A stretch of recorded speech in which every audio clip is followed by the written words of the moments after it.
a veces uno se olvida que las leyes están hechas para la gente, no para los abogados. Nosotros somos facilitadores de esos derechos. Entonces, a mí me gusta que la gente se sienta cómoda cuando habla conmigo y no tener como esta sensación de, bueno, superioridad porque hablo con términos complicados. No, si uso términos complicados son porque realmente son necesarios para esa cuestión. Bueno, Agustina, gracias por venir acá y Data. Lo primero es, ¿cómo te presentarías vos? Como una apasionada por el arte y la cultura que utiliza su profesión al servicio justamente de los agentes creativos. Muy bien. Te voy a poner esto para que me digas algo, mira. Esta historia clínica, ¿dónde estás? Te busco en hospitales, el Pena y el Fernández, en el italiano. Mira, esa canción la hicimos para un video mío de Instagram y la hicimos enteramente con inteligencia artificial. ¿Quién es el dueño de eso? Qué interesante y conflictiva pregunta para el día en el que estamos hoy. ¿Por qué? Porque es un debate que se está dando y que en lugar de darte una respuesta te voy a dar un montón de preguntas. Lo primero que nos tenemos que preguntar es, bueno, ¿cómo surge esa IA? ¿Cómo fue programada? ¿Quién la programó? ¿Quiénes participaron de esa programación? ¿Dónde estaban parados en el mundo? Porque las distintas legislaciones hacen que la asignación de derechos, por ejemplo, sobre un software, sean distintas, la protección del software que va a contener la IA sean distintas. Y esa IA va a estar alimentada de datos. Entonces la siguiente pregunta que me hago es, ¿de dónde salen esos datos? Son datos que están en el dominio público, es decir, que son de todos lo pueden utilizar para producir nuevas obras y en ese sentido estamos en una zona más segura, o por el contrario, están utilizando datos que surgen de obras protegidas y que al día de hoy el derecho no termina de entender si lo que hace la IA está o no está comprendido dentro de los derechos patrimoniales de autor que normalmente pensamos para lo que son obras tradicionales. De hecho, incluso las bases de datos tienen protección por el derecho de autor hace no tanto tiempo y en ciertas condiciones. Tienen que tener el carácter de originalidad. ¿Cómo le das originalidad a una base de datos? ¿No? Uno piensa en una base de datos y piensa en un Excel, por lo menos yo, pero sí hay forma de darle originalidad imprimiéndole ciertas características de tu personalidad, esa curaduría que uno hace de los datos, que después hace que el resultado que te arroja una IA esté buenísimo o sea una porquería, es el componente que nos va a permitir identificar si esa base de datos es protegible o no, y que es el alimento que usa la IA o parte del alimento que usa la IA para producir. Después tenemos a los usuarios. ¿Qué aporte original está haciendo el usuario? ¿Qué promptea para arrojar determinado resultado? Justo hoy más temprano conversábamos sobre este asunto de, bueno, si agarro yo una IA conocida, no quiero dar ningún nombre para no dar publicidad indirecta, pero digo cualquier IA, la que estamos utilizando más frecuentemente, que es una IA más pensada para texto que para creación de imágenes, y la prompteo con 2-3 palabras y le pido una imagen, nos va a dar un resultado que es obviamente producido por la IA y nadie se va a sorprender, y creo que en alguna medida estamos medio cansados de ver esas imágenes de calidad dudosa o mediocre y que nadie puede decir que es original y que por ende es protegible por el derecho de autor, ¿no? Es muy básica. Ahora, si vos ves hoy artistas que se están formando en el uso de la IA y que promptean como los dioses y producen, vas a ver resultados que hasta incluso te generan la duda de si es un resultado producido por IA o no. Y entonces ahí es más difícil discutir que no hay un aporte original de la persona que está atrás prompteando y que probablemente además utilizó sus propias obras. Doy el caso, por ejemplo, de mi hermana. Mi hermana es fotógrafa y utiliza la IA muy bien y ella utiliza su propio trabajo como referencias para hacer determinadas producciones y le sirven de base, ¿no?, para presentar proyectos o para jugar con, no sé, la producción de merchandising tipo un calendario. Entonces, te dejé con un montón de preguntas. Digo, ¿qué pasa con los programadores? ¿Qué pasa con las bases de datos? ¿Qué pasa con los datos que se utilizan? ¿Qué pasa con los artistas que tienen obras que son muy características, con una impronta original muy fuerte y que identifican que sus obras están siendo reproducidas por la IA sin autorización? Y con algunas complejidades también que se van ocurriendo pensando con vos. Primero, que el derecho no es el mismo en Argentina que en Paraguay, que en Italia, que en Estados Unidos, de base, ¿no? Y generalmente esas industrias están basadas en distintos países, qué sé yo.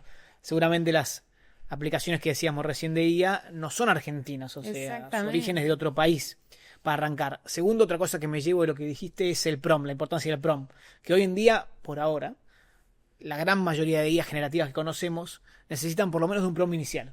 O sea, un humano que le diga, anda por este lado, hacemos tal cosa. Entonces, desde ahí sí podemos agarrarnos para decir, che, no, para detrás de esta canción que hice yo, por ejemplo, o otras cosas que vayan surgiendo, imágenes, lo que sea, siempre tiene que haber por ahora, pongo mucho de por ahora porque quizás porque en 3 meses... Tal cual, todo lo que decimos es muy... Totalmente. Por ahora hay un humano atrás, entonces se podría decir que esa pieza es de un humano. Exactamente. Bueno, referido a esto que vos mencionabas, en Estados Unidos, por ejemplo, existe la figura del fair use o uso legítimo, que justamente te da mayor flexibilidad para utilizar obras ajenas sin pedir autorización, porque es un análisis de uso que se hace ex post, o sea, con posterioridad al uso que vos querés darle, mientras que en Argentina la ley te impone restricciones ex ante, o sea, antes de usarlas te dice en qué situaciones vos te podés eximir de pedir autorización a un titular de derechos para usar su obra, que son casi ninguna. O sea, en general, para casi todo, salvo el artículo 10 de la 11723, que es el derecho de cita y es muy, muy, muy, muy, muy puntual, tenés que pedir autorización siempre. Entonces, como ya tenés de base esa diferencia normativa que hace que los resultados a esta pregunta sean distintos según donde estés parado en el mundo. Y conceptualmente vos, saliendo ya del marco jurídico, si querés, ¿dónde te paras más? ¿En pedir tanta autorización o en que sea todo más libre? Yo personalmente siempre estoy más a favor de la menor regulación posible y la mayor libertad y posibilidad de uso de las canciones, de las obras o lo que sea, ¿no? Pero por ahí por mi visión más... Permitime ser absolutamente abogada y te voy a decir, depende, como todo. No, a mí me gusta muchísimo la postura que adoptó la Unión Europea en materia de derechos de autor con su última directiva del 2019, en que buscan justamente equilibrar, permite la flexibilización de ciertos usos, sobre todo privados o en el ámbito educativo, científico, de comentarios, o sea, en el ámbito más... como del entretenimiento, del uso personal, digamos, como que fluya la obra, o sea, el objetivo es que fluya la obra y que haya acceso a la cultura y a la información, y ajusta un poco más las tuercas para usos no autorizados de grandes conglomerados o empresas, es decir, bueno, ahí es donde tiene que estar puesto el foco de las infracciones y de la mayor rigurosidad en la protección. Entonces, tratar de buscar un equilibrio.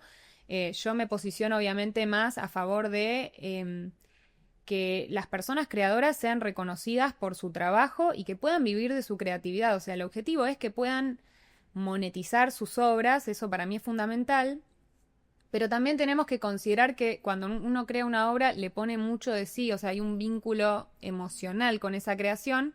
Y a veces uno no quiere que cualquiera la use para cualquier cosa, entonces, bueno, como que me posiciono en ese lugar, creo que hay que incorporar herramientas para que las autorizaciones sean más dinámicas. Eso sí, siento que todo es demasiado burocrático, denso. A veces es difícil dar con un artista que te gusta su obra para usarla para X, entonces buscar herramientas que hagan más dinámico el trabajo, pero siempre dando reconocimiento, obviamente a nivel créditos y a nivel económico, porque es lo que permite seguir alimentando las industrias creativas. Sí, porque aparte también hay algo de... El conocimiento es una pila, si querés, que se va formando. O sea, hoy en día el mundo es así como así, porque hubo miles de años de humanos que fueron desarrollando cultura, tecnología, Total. Educación, etcétera. Entonces... Es medio, si vos restringís demasiado todo, es medio quitarle, si querés, al que viene toda esa pila de conocimiento por eso acumulado. existe el dominio público. O sea, va a llegar un momento, de todas formas, en el caso de Argentina, a los 70 años de la muerte del autor, que esa obra va a pasar a ser de todos y todos la vamos a poder utilizar como materia prima creativa. Entonces va a suceder el momento de liberación. Pero mientras están protegidos los derechos, está bueno que haya herramientas para que esa gestión sea más ágil. Ahí cómo te das cuenta que está protegido y que no. Muchas veces, seguramente a los que nos ven les pasa también, que arman un videíto lindo, lo suben a YouTube, está 5 minutos colgado y al toque te dicen su derecho, su video no puede seguir porque derechos de autor. ¿Te puedes dar cuenta antes de eso? Bueno, tenés que partir de la base de que toda obra está protegida, sobre todo en el ámbito de la industria musical. Digo, todas las obras musicales pertenecen a un catálogo de una disquera grande o de un artista independiente. Entonces, partiendo de esa base, sí, en general están protegidas las obras, salvo que sean muy, muy antiguas. Ahí te vas a dar cuenta, digo, la Gioconda de Leonardo da Vinci, todos sabemos que está liberada. Pero si son obras relativamente contemporáneas, lo más probable es que estén protegidas porque, o sea, soy pésima para las matemáticas, pero si mal no recuerdo, están cayendo en dominio público las obras de personas que fallecieron en el 54. Claro. O sea Sí. que... Mucho tiempo. Como, claro. Así que partiendo de esa base, hay que dar con el autor. Para eso están las sociedades de gestión colectiva, que en general y hasta hace muy poquito tiempo tenían el monopolio de la gestión de los derechos de autor. Ahora hay un nuevo decreto que permite justamente mayor libertad y flexibilidad para que los autores decidan cómo gestionar sus derechos, que me parece una propuesta súper interesante y necesaria. Pero bueno, en general las sociedades de gestión colectiva, Argentores, ADI, CADI, CAPIF, tienen la información de, bueno, los autores, autoras de las obras, y con esa información se puede dar con el autor, pedir las autorizaciones y entonces ahí sí, crear el video, subirlo a YouTube, disfrutarlo. Se me ocurrió una idea cualquiera. ¿Qué hago? ¿Cómo hago para que no me la copien? Bueno, lo primero que te voy a decir es, las ideas no se protegen. O sea, lo que se protege es la expresión original de una idea. Entonces, tenés que darle forma, ¿no? Como la idea que contás a tu amigo tomando un cafecito en un bar, se la lleva el viento. Okay. Le tenemos que dar forma. La forma puede ser independiente, la que vos quieras, pero sí hay que empezar a darle forma, lo que no implica que sea tangible, ¿no? No es que la tenés que fijar en algo. Normalmente cuando uno dice darle forma, piensa automáticamente, bueno, la escribo en un papel, o si es una escultura, bueno, le empiezas a dar forma, la dibujás, bueno, según el tipo de obra que sea, le vas a dar la forma que sea. Lo importante es que tome forma en tu mente y que la puedas expresar. Una vez que tenés la idea expresada, tiene que tener tus características, ¿no? Tu personalidad. Eso le da la originalidad que hace que la obra sea protegible. Si es una obra sin carácter de originalidad, también se la lleva el viento. Algo que yo siempre digo que conviene hacer es registrar todo el proceso creativo que te llevó a pensar esa idea y materializarla. El mood board, las referencias, los distintos pasos, todo lo que va nutriendo ese proceso creativo y tenerlo presente. O sea, no solamente el resultado final, sino todo el camino que te lleva a ese lugar. Porque ante una posible situación de conflicto, ¿no? Alguien que te reclama plagio o vos que quieras reclamarle plagio a alguien, te va a permitir nutrir mucho más tu reclamo. Vos podés decir, mirá, esta es mi obra y le puse el componente originalidad porque todo esto me llevó a este resultado, como que nutre mucho más tu posición frente al reclamo. Sos un influencer, un creador de contenido, un músico. Vas a firmar tu primer contrato, tu segundo contrato, algún contrato. ¿Qué tan necesario es un abogado? O sea, ¿o puedo yo, que no soy abogado, ir y leerlo más o menos y ver que esté ok? Depende de quién te haya redactado el contrato, ¿no? O sea, nosotros, y hablo en plural con mi socio, buscamos hacer contratos que la gente pueda entender, leer y firmar. Digo, la lógica indica que cada uno tiene que tener la posibilidad de autogestionar sus derechos. Es real que hay cierta terminología que es importante que esté en el contrato, entonces para mí lo mejor que pueden hacer es informarse sobre sus derechos de manera tal que cuando tienen un contrato enfrente puedan leerlo y entenderlo. Lo que pasa con los contratos es que tienen tanta terminología jurídica que hace que a la gente le dé mucho miedo decir, che, lo firmo si no entendí nada de lo que me estaban diciendo. Entonces, informarse me parece clave. Una vez que estén informados, leyendo, por ejemplo, la Biblia del Derecho Creativo.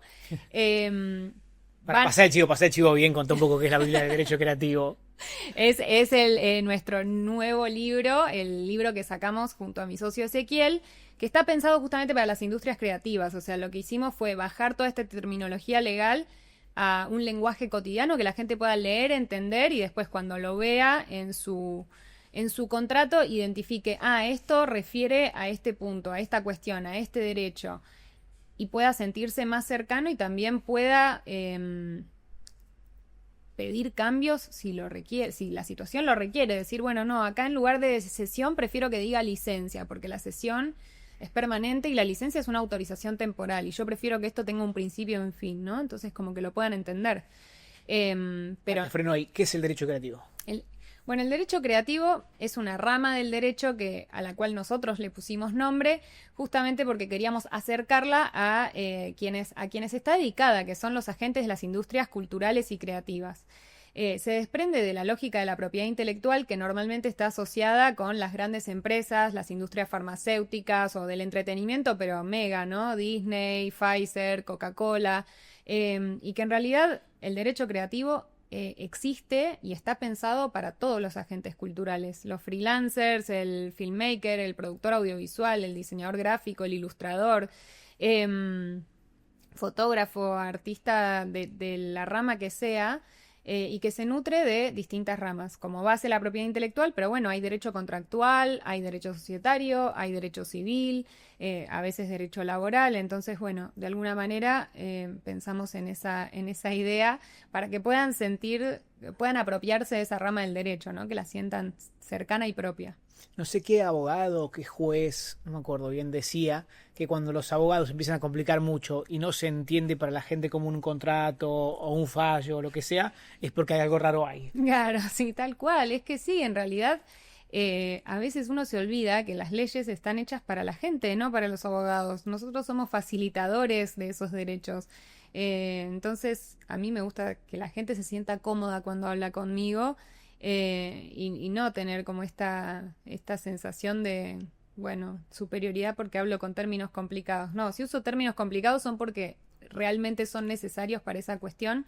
O sea, hay terminología que difiere en cuanto a digamos, un resultado o el otro, y ahí sí tenemos que ser precisos, pero es en otro ámbito, no con el cliente o no con nuestro representado o no con las personas con las que interactuamos, sino en el contexto quizás de un proceso prejudicial o judicial, no ahí, no cuando le estás explicando a la gente cuáles son sus derechos y cómo hacerlos valer. Bueno, sabes que en un mundo que siempre me sorprende por la cantidad de abogados que se necesitan es el mundo startup, porque generalmente quieren levantar rondas de inversión o demás, o buscar inversores, etcétera, y tenés eso de que tenés mucho contrato en el medio. Sí. Due diligence, cosas por el estilo, que vos decís, un abogado ahí, sí o sí, o sea, no hay chance de escapar, ¿no? NDA, tal cual. Y es que en realidad la startup parte de la innovación y la innovación está rodeada de, además, muchísima información confidencial, de ideas, ¿no? Como, no sé si futuristas en el sentido de que tiene que ser algo hiper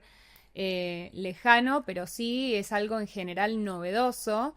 Y todo lo novedoso de alguna manera se lo quiere mantener resguardado hasta que sea un negocio pujante. Entonces, en ese sentido, sí, vas a tener contratos de confidencialidad conocidos como NDA.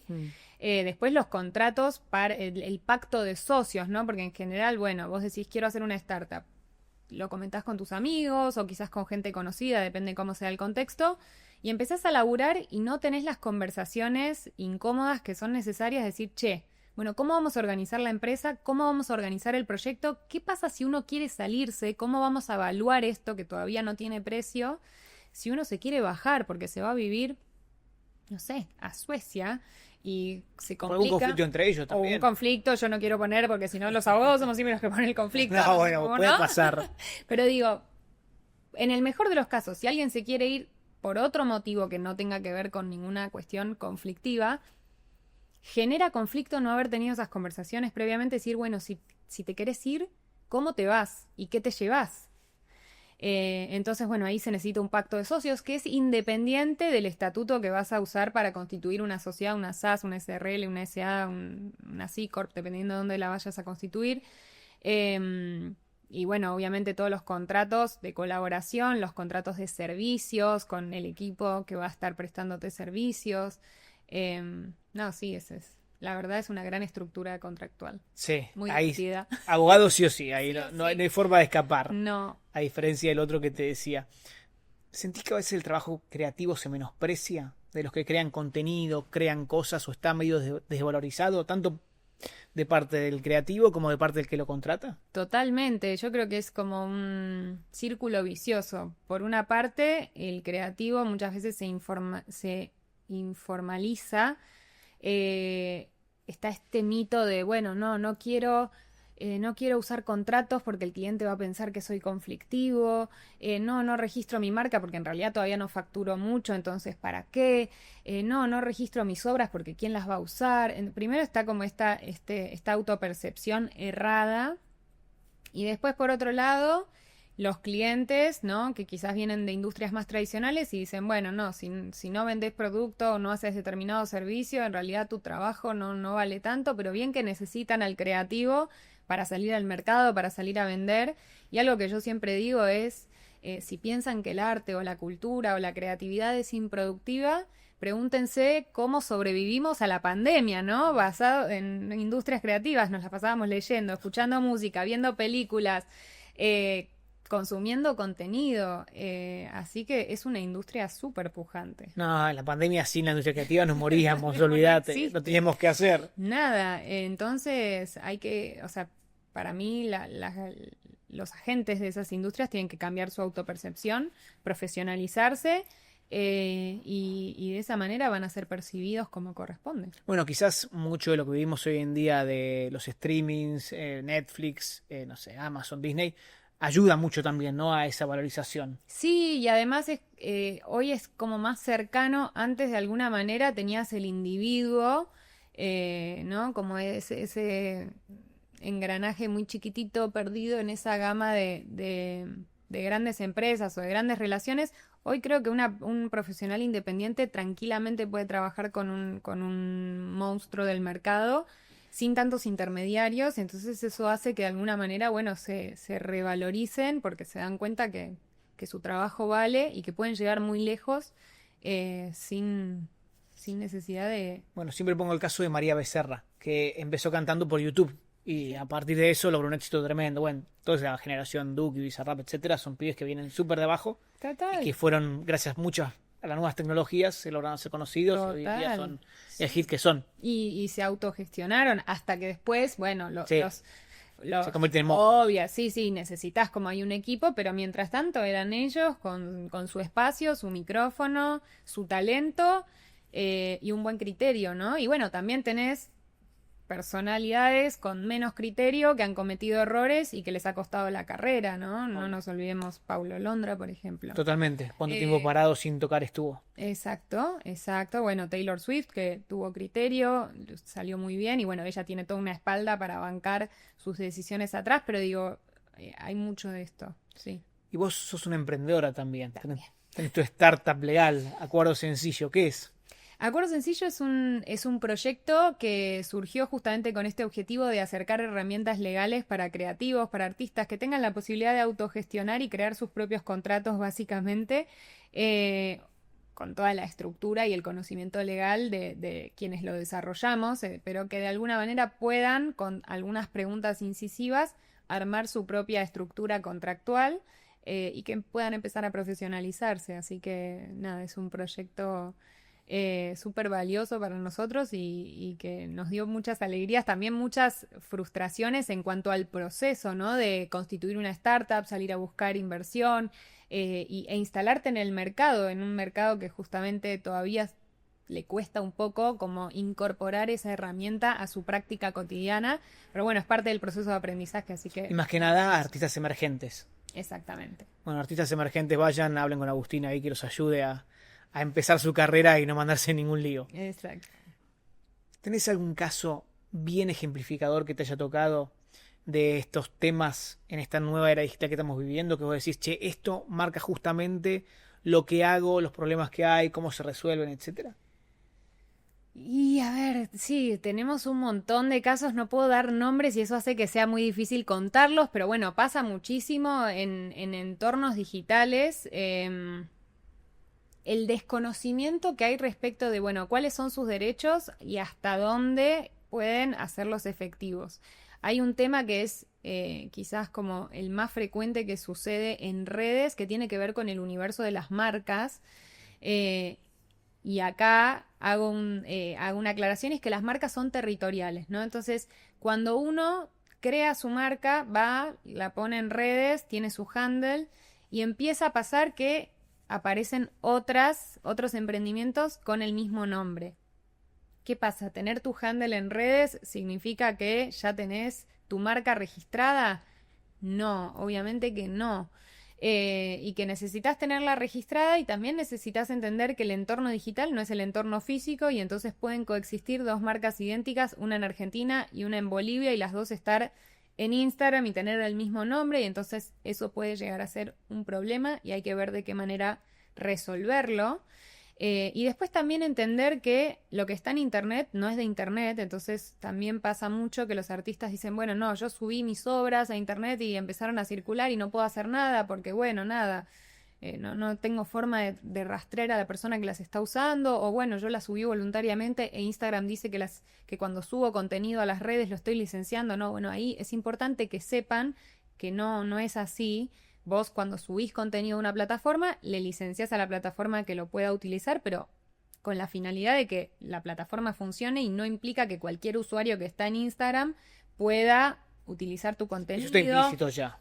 No, están los términos y condiciones. Claro, bueno, pero implícito en el sentido de que probablemente cuando nos unimos a Instagram, YouTube, etcétera, nunca miramos nada. O sea, No, te va a aceptar, y bueno, es eso, después es eso. Pues es un buen dato ese. Es un buen dato, pero también sepan que eso no implica que los otros usuarios de Instagram pueden utilizar tus obras. No. O sea, son dos cosas distintas. Entonces, es fundamental conocer sus derechos, ¿no? Bueno, qué es una obra, qué es una marca, qué es un modelo, un diseño industrial, para qué sirve, con qué se come, cómo lo uso. Y de esa manera, el siguiente paso es, bueno, gestionarlos. ¿Cómo los puedo usar en la vida práctica? ¿Cómo puedo hacer que eso me genere un ingreso? Y después aprender a comunicarlos, que la gente entienda qué puede usar, qué no puede usar, cómo citarte, cómo no citarte, si tus obras están liberadas o no están liberadas, y de esa manera moverte en el mercado con mayor seguridad jurídica.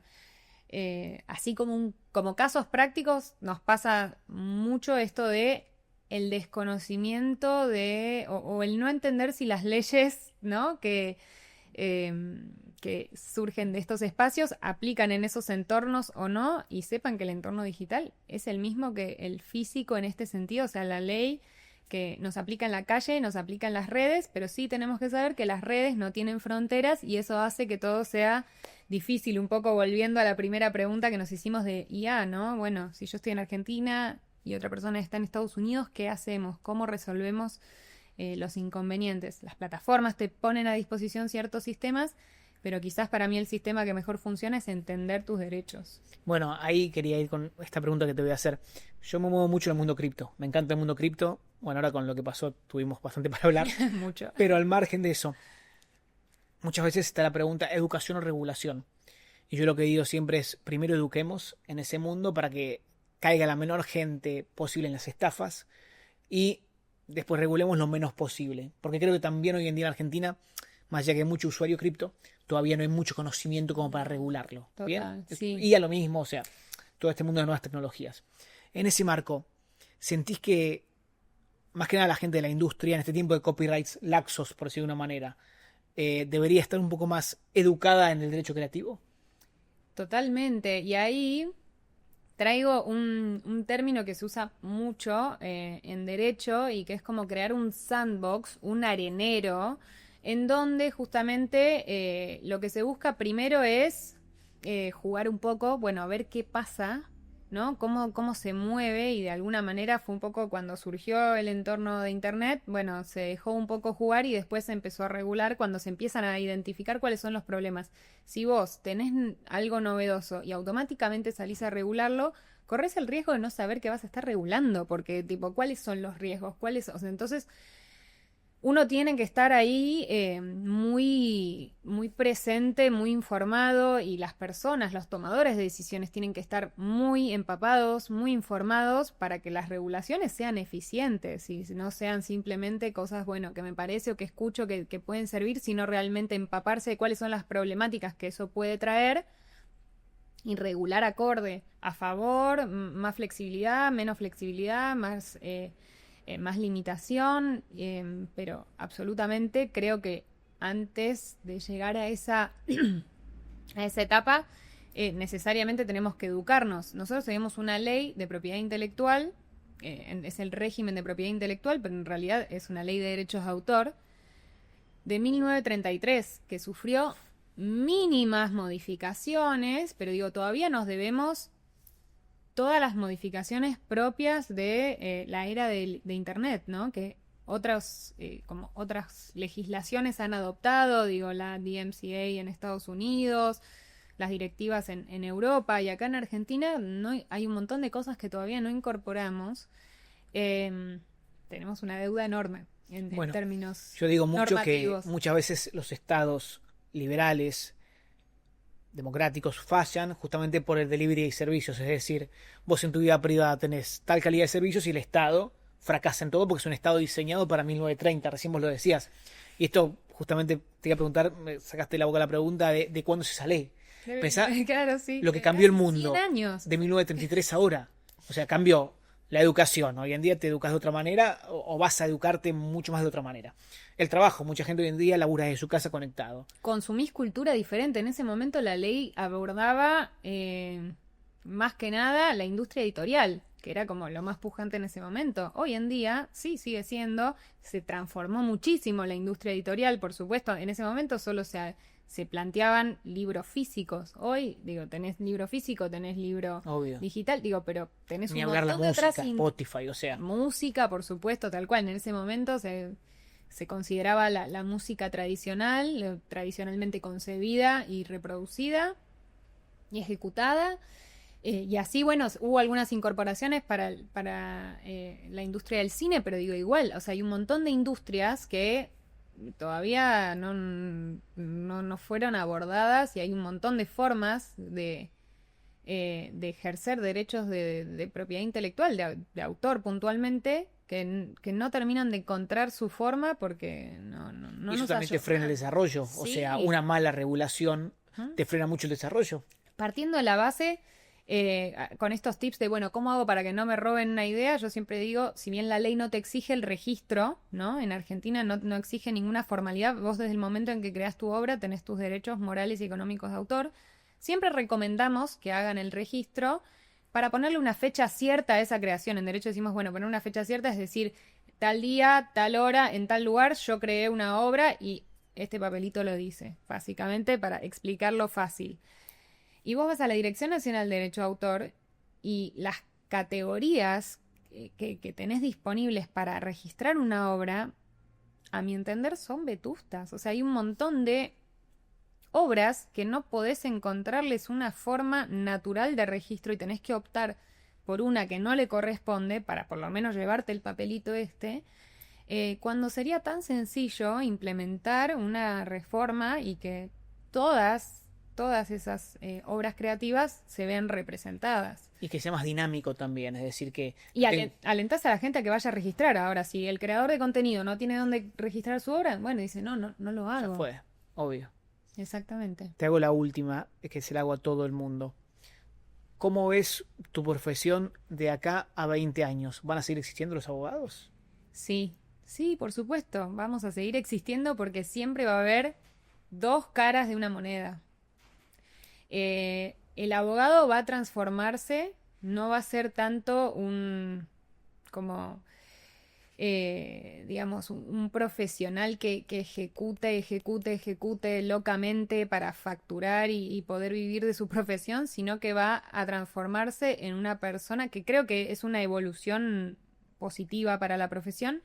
Va a poder enfocarse en la parte más estratégica de su profesión, de pensar estrategias, ya sea preventivas, para evitar litigios, incluso estrategias para litigar. Digo, los abogados que que se dedican a esa parte tan fundamental de nuestra carrera también, que es a resolver, bueno, lo ideal para mí es siempre tener herramientas preventivas, ¿no? Entonces, bueno, con la inteligencia artificial te podés apalancar en un montón de tareas que forman parte de la profesión y que nadie te enseña. Cuando estás en la Facultad de Derecho, no te enseñan a ponerte el estudio jurídico, o sea, no sabes nada de finanzas, contabilidad, marketing, comunicación, gestión de equipo, gestión de procesos, atención al que... No sabes nada, o sea, te entrenan para que o vayas a trabajar en un estudio jurídico o al Poder Judicial o a una empresa o al Estado, pero digo, para que te hagas vos solo, nadie te entrena. Creo que hoy en día, con las herramientas que se están gestando, de alguna manera, todas esas tareas, ¿no?, que hacen al abogado independiente o con un estudio chico, que te toman un montón de tiempo y que no son facturables, bueno, se pueden hacer más eficientes con el uso de tecnología, de manera tal que vos puedas utilizar tus horas hábiles de trabajo realmente para lo que es importante, desarrollar estrategias o pensar soluciones para los clientes, o sea, que la energía y el tiempo esté enfocado en lo que aprendimos. Y creo que la educación de alguna manera va a tener que transformarse hacia eso, es decir, aprender leyes y códigos de memoria ya no tiene tanto sentido porque lo vas a tener disponible muy fácil. Entonces, para mí la educación tiene que migrar más a hacernos mejores preguntas, a aprender dónde buscar las mejores respuestas y a pensar con criterio. Cambia un poco el rol de la profesión, básicamente. Ahí te pongo 2 ejemplos ya para cerrar. Una es que el otro día, yo no soy abogado, soy un lego, como dicen ustedes.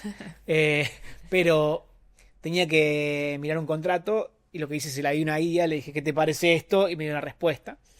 Y lo segundo es, ¿viste Suits, la serie? Fan. Bueno, Mike Ross es como una super IA, es decir, Claro. el pibe se lee una página de algo y directamente ya sabe todo lo que hay me acuerdo siempre el examen de leyes que del le bar, hace el Harvey, bar, que le sí. dice, bueno, decime el código tal cosa. Bueno, es justamente eso, es decir, él sería la IA y vos vas a tener mucho más tiempo para Harvey, pensar estrategias. tal cual, pero fíjate que Harvey era tipo la mente, o sea, siempre estaba buscando, a veces un poco borde, ¿no? Obvio, ¿Sabes? no, Digo, bueno, es una serie. pasaba tipo 10 líneas de lo que es la ética profesional, pero digo, en alguna medida como era un abogado mucho más completo en el sentido de decir, bueno, obviamente después Mike va evolucionando a eso, o sea, aprende de Harvey, o sea, tiene todo lo valioso de saber todo en el mundo, está buenísimo, pero digo, en realidad lo valioso es como tener criterio y cintura y aprender a negociar y aprender a trabajar con otra persona y en alguna medida, de vuelta, nosotros, los abogados somos facilitadores de soluciones, de estrategias, de respuestas y digo,